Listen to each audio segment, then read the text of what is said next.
Madame Schoss, who had been out to visit her daughter, increased the countess' fears still more by telling what she had seen at a spirit dealer's in Myasnitski Street. When returning by that street she had been unable to pass because of a drunken crowd rioting in front of the shop. She had taken a cab and driven home by a side street, and the cabman had told her that the people were breaking open the barrels at the drink store, having received orders to do so. After dinner the whole Rostov household set to work with enthusiastic haste, packing their belongings and preparing for their departure. The old count, suddenly setting to work, kept passing from the yard to the house and back again, shouting confused instructions to the hurrying people, and flurrying them still more. Petya directed things in the yard. Sonya, owing to the count's contradictory orders, lost her head and did not know what to do. The servants ran noisily about the house and yard, shouting and disputing. Natasha, with the ardor characteristic of all she did, suddenly set to work too.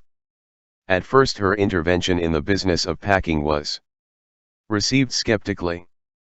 Everybody expected some prank from her and did not wish to obey her. But she resolutely and passionately demanded obedience, grew angry and nearly cried because they did not heed her, and at last succeeded in making them believe her. Her first exploit, which cost her immense effort and established her authority, was the packing of the carpets. The count had valuable Gobelin tapestries and Persian carpets in the house.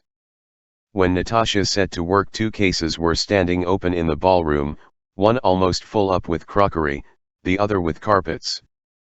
There was also much china standing on the tables, and still more was being brought in from the storeroom. A 3rd case was needed and servants had gone to fetch it. "Sonya, wait a bit, we'll pack everything into these," said Natasha. "You can't, miss, we have tried to," said the butler's assistant. "No, wait a minute, please." And Natasha began rapidly taking out of the case dishes and plates wrapped in paper. "The dishes must go in here among the carpets," said she. "Why, it's a mercy if we can get the carpets alone into 3 cases, said the butler's assistant. "Oh, wait, please." And Natasha began rapidly and deftly sorting out the things. "These aren't needed," said she, putting aside some plates of Kiev ware. "These, yes, these must go among the carpets," she said, referring to the Saxony china dishes. "Don't, Natasha. Leave it alone." "We'll get it all packed," urged Sonya reproachfully. "What a young lady she is," remarked the majordomo. But Natasha would not give in. She turned everything out and began quickly repacking, deciding that the inferior Russian carpets and unnecessary crockery should not be taken at all.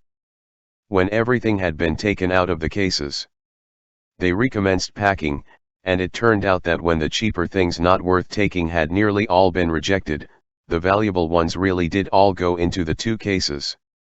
Only the lid of the case containing the carpets would not shut down. A few more things might have been taken out, but Natasha insisted on having her own way. She packed, repacked, pressed, made the butler's assistant and Petya, whom she had drawn into the business of packing, press on the lid, and made desperate efforts herself. "That's enough, Natasha," said Sonya. "I see you were right, but just take out the top one." "I won't," cried Natasha, with one hand holding back the hair that hung over her perspiring face, while with the other she pressed down the carpets. "Now press, Petya. Press, Vasilich, press hard," she cried. The carpets yielded and the lid closed. Natasha, clapping her hands, screamed with delight and tears fell from her eyes. But this only lasted a moment. She at once set to work afresh and they now trusted her completely. The count was not angry even when they told him that Natasha had countermanded an order of his. And the servants now came to her to ask whether a cart was sufficiently loaded, and whether it might be corded up. Thanks to Natasha's directions the work now went on expeditiously, unnecessary things were left, and the most valuable packed as compactly as possible. But hard as they all worked till quite late that night, they could not get everything packed. The countess had fallen asleep and the count, having put off their departure till next morning, went to bed. Sonya and Natasha slept in the sitting room without undressing. That night another wounded man was driven down the Povarskia, and Mavra Kuzminikna, who was standing at the gate, had him brought into the Rostov's yard. Mavra Kuzminikna concluded that he was a very important man. He was being conveyed in a caleche with a raised hood, and was quite covered by an apron. On the box beside the driver sat a venerable old attendant. A doctor and 2 soldiers followed the carriage in a cart. "Please come in here. The masters are going away and the whole house will be empty," said the old woman to the old attendant. "Well, perhaps," said he with a sigh. "We don't expect to get him home alive. We have a house of our own in Moscow, but it's a long way from here, and there's nobody living in it. Do us the honor to come in, there's plenty of everything in the master's house." "Come in," said Mavra Kuzminikna. "Is he very ill?" she asked. The attendant made a hopeless gesture. "We don't expect to get him home. We must ask the doctor."